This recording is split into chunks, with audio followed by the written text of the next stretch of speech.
आज जो क्वेश्चन हम डिस्कस करने वाले हैं that is how financing condition and unavailability of skilled worker effect the industry 4.0। Industry 4.0 के बारे में हमने काफी कुछ डिस्कस किया हुआ है और कंटिन्यूअसली हम डिस्कस करते आ रहे हैं। उम्मीद है आप सारे लेक्चर्स आपने देखे होंगे। तो आज हम ये डिस्कस करने वाले हैं कि किस तरीके से फाइनेंशियल कंडीशंस इफेक्ट करती हैं आपकी इंडस्ट्री 4.0। जैसे एक बहुत ही सिंपल चीज है, अगर आपके पास पैसा नहीं रहेगा तो आप बिजनेस कैसे स्टार्ट करोगे। मान लीजिए आपके पास वो पैसा है तो उस पैसे को रिकवर करने की आपके पास कितनी रिस्पॉन्सिबिलिटी है, उसका रिस्क फैक्टर कैसा है। कहीं ऐसा तो नहीं है कि जो पैसा आपके पास है और वो आप पूरे जान पे लगा के कहीं पे इन्वेस्ट कर रहे हो कि अगर ये डूब गया तो जिंदगी खत्म, या फिर ऐसा कोई बात नहीं, आप करिए, अगर नहीं होगा तो फिर हम दोबारा री इन्वेस्ट करेंगे चीजों को। तो ये बहुत सारे तरीके हैं, मतलब बहुत सारी चीजें हैं जो मैटर करती हैं। अब जनरली होता क्या है, इंडस्ट्री को फंडिंग कहाँ से मिलती है? वो मिलती है बैंकिंग से। बैंक चलता है कैसे? एक नियम से, ठीक है। जैसे हमारे देश से बैंकिंग सिस्टम है, उसको कौन गवर्न करता है? आरबीआई गवर्न करती है। आरबीआई के लिए रूल्स रेगुलेशंस कौन बनाता है? हमारी सरकारें बनाती हैं। अब रूल्स रेगुलेशंस कैसे हैं, इंटरेस्ट कैसे दिए जा रहे हैं, गारंटी में क्या लिया जा रहा है, किस सेक्टर्स को प्रेफरेंस दिया जा रहा है, ये बहुत सारी चीजें होती हैं जो मैटर करती हैं कि कौन सी इंडस्ट्री डेवलप करेगी। अब सपोज कर लीजिए कि आपके पास एक इंडस्ट्री है बट वहां पे बहुत सारे आपको ट्रांसफॉर्मेशन करने हैं।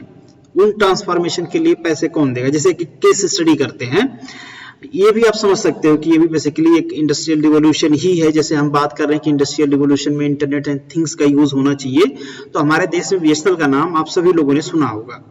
एक बीएसएनएल है जिसके पास एक बहुत बड़ा इंफ्रास्ट्रक्चर है। क्या है? एक बहुत बड़ा इंफ्रास्ट्रक्चर है। जितनी भी प्राइवेट कंपनियां, इवन जितनी भी प्राइवेट कंपनियां हैं, सारी प्राइवेट कंपनियां बीएसएनएल के इंफ्रास्ट्रक्चर को यूटिलाइज करती हैं। उनके टावर पे अपना डिवाइस लगा के अपना सिग्नल्स चलाती हैं।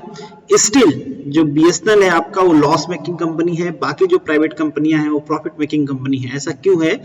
क्योंकि जो नई चीजें हैं बीएसएनएल ने उसको अडॉप्ट नहीं किया। अब वहां पे कंस्ट्रेंट कुछ भी हो सकता है। अगर मैं कंस्ट्रेंट की बात करूं तो गवर्नमेंट पॉलिसी नहीं। जैसे गवर्नमेंट बहुत टाइम से रिलायंस को 4G का स्पेक्ट्रम अलॉट ही नहीं कर रहे हैं।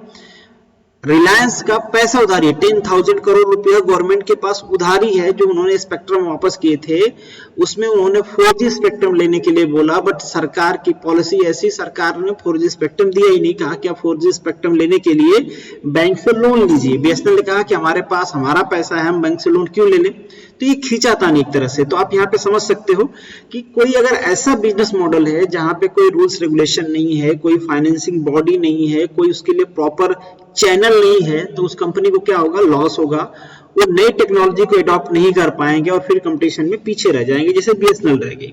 तो उसी तरीके से अगर कोई देश चाहता है कि उसको इंडस्ट्री 4.0 इंप्लीमेंट करना है उसके देश में, तो उसको एक पूरा मॉडल, एक प्रॉपर चैनल बनाना पड़ेगा कि अगर कोई कंपनी अपने आप को अपडेट करना चाहती है, उसको फंडिंग की रिक्वायरमेंट है, तो उसको फंडिंग कहां से मिलेगी और कैसे मिलेगी। मतलब सपोज कर लीजिए एक प्रॉपर चैनल हो, किससे कांटेक्ट करना है, किस काम के लिए कितना फंडिंग इशू की जा सकती है, उसके लिए क्या इंटरेस्ट रहेगा, उसका रिटर्न टाइम क्या रहेगा, आपको क्या क्या बेनिफिट्स मिलेंगी, बहुत सारी इस टाइप के एक क्लियर कट रूल्स होता है।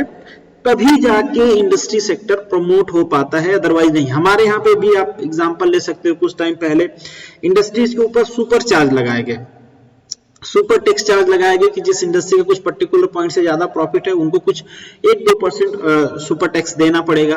बहुत सारे जो फॉरेन इन्वेस्टर्स है उन्होंने पैसा निकालना स्टार्ट कर दिया कि अगर हम इतना ही टैक्स देंगे तो हम इंडिया जैसे कंट्री में, जहां पे एनवायरनमेंट खराब है, पावर ढंग से नहीं रहती है, स्किल्ड लेबर नहीं है, यहाँ पे क्यों वर्क करेंगे, हम किसी अच्छे कंट्री में वर्क करेंगे अगर दोनों जगह सेमी टैक्स भरना है। तो बहुत सारी चीजें होती हैं जिसको हमको ध्यान रखना होगा। तो इन शॉर्ट आपको एक बेसिक आइडिया हो रहा होगा कि हमको फाइनेंस की जरूरत क्यों है।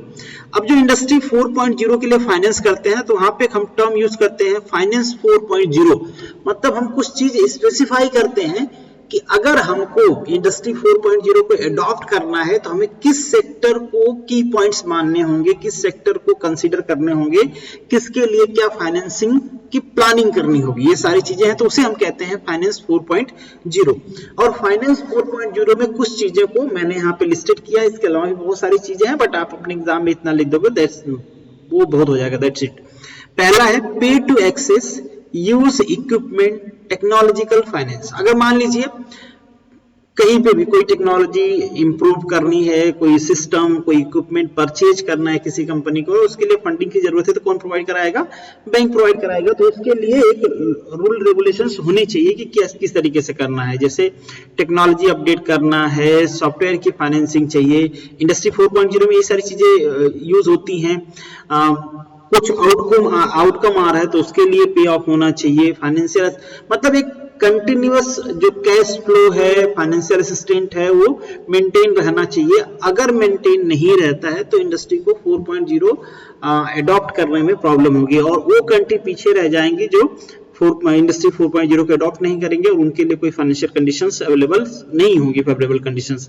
जैसे आप सोच रहे होंगे कि कोरोना का टाइम है, चाइना की जीडीपी 18% से ग्रो कर रही है, बाकी देश की जीडीपी श्रिंक हो रही है, ग्रोथ रेट ही नहीं है। क्यों ऐसा हो रहा है? क्योंकि चाइना ने एक बेस बनाया हुआ है, उनका एक मॉडल है, उनको पता है कि किस तरीके से उनको चीजों को आगे लेके जाना है। एक प्रॉपर उनके यहाँ स्ट्रेटजी है जिसको वो फॉलो करते हैं, उनकी कंपनियां फॉलो करते हैं, उनका फाइनेंस सिस्टम फॉलो करता है। तो उनके पास एक स्ट्रेटजी है मैन्युफैक्चरिंग सेक्टर के लिए, हर देश के पास नहीं है। जैसे मैंने आपको पहले ही बताया कि हमारे देश में जो डिजिटल प्लेटफॉर्म है, ऑनलाइन कमर्शियल साइड, उनके लिए इससे पहले रूल ही नहीं था कि वहां पे क्या कंस्ट्रेंट लगेगी, किस तरीके से प्राइस किया जाएगा, किस तरीके से बेचा जाएगा, क्या कंपटीशन लेवल को मेंटेन करने के लिए हमारी सरकार क्या कर रही है। अभी धीरे धीरे बनाए गए हैं। तो जब तक गवर्नमेंट रूल्स रेगुलेशंस नहीं बनाती तब तक चीजें नहीं होती हैं। और सेम रूल्स रेगुलेशंस हमारे पास, सेम स्ट्रेटजी हमारे पास फाइनेंस के लिए भी होनी चाहिए कि इस तरीके से अगर हम कुछ चीज अडॉप्ट करते हैं तो उसके लिए फाइनेंस कहां से लेके आएंगे। नेक्स्ट हम बात करते हैं, ये बेसिक चीजें आपको समझ में आ भी रहा होगा कि अगर स्किल्ड वर्कर नहीं है तो किस तरीके से आप इंडस्ट्री 4.0 को इंप्लीमेंट करोगे। पूरा ऑटोमेशन तो है बट स्टिल बहुत सारी चीजें होती हैं जो आदमी को करनी होती हैं। ऐसा नहीं कि वहां पे जो मैन पावर है वो जीरो हो जाएगा, सीधा जीरो नहीं होता है। बहुत सारी चीजें होती हैं जो आदमी को करनी होती हैं। आदमी को अच्छा चलो मशीन को प्रोग्राम करना, उसके लिए तो आदमी चाहिए। मशीन का स्टार्ट करने के लिए, मशीन को बंद करने के लिए, टाइम ऑफ ऑन करने के लिए, मटेरियल सप्लाई के लिए, कैलकुलेशन के लिए, सेलिंग के लिए, मतलब बहुत सारे ऐसे काम होते हैं जिसके लिए आपको मैन पावर की रिक्वायरमेंट पड़ेगी।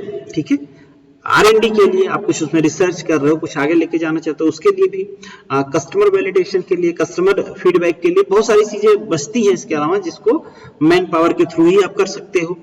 तो यहाँ पे कुछ चीजें मेंशन की गई हैं कि जो कि आपको वर्कर को देना है। अगर ये सारी चीजें वर्कर नहीं जानते तो उन्हें हम कहेंगे अनस्किल्ड वर्कर, और जो डायरेक्टली आपके इंडस्ट्री 4.0 का जो डेवलपमेंट है उसको इफेक्ट करेंगे। तो लर्न एंड इनोवेटिव चीजें, उसको आपको इनोवेशन, जो भी इनोवेशंस आ रहे हैं वो उनको सिखाना है, प्रैक्टिकल करवाने हैं, बताने किस तरीके से है। और अगर वो सीख लिया तो उसके पास इफेक्टिव कम्युनिकेशन होना चाहिए। अगर मान लीजिए कि अपर सबऑर्डिनेट ने सीखा, अगर वो लोअर सबऑर्डिनेट से ढंग से कम्युनिकेट ही नहीं कर पा रहा, उसको बता ही नहीं पा रहा है, तो फिर क्या मतलब बनता है? वो तो खुद ही कर पाएगा, दूसरे को तो सिखा नहीं पाएगा।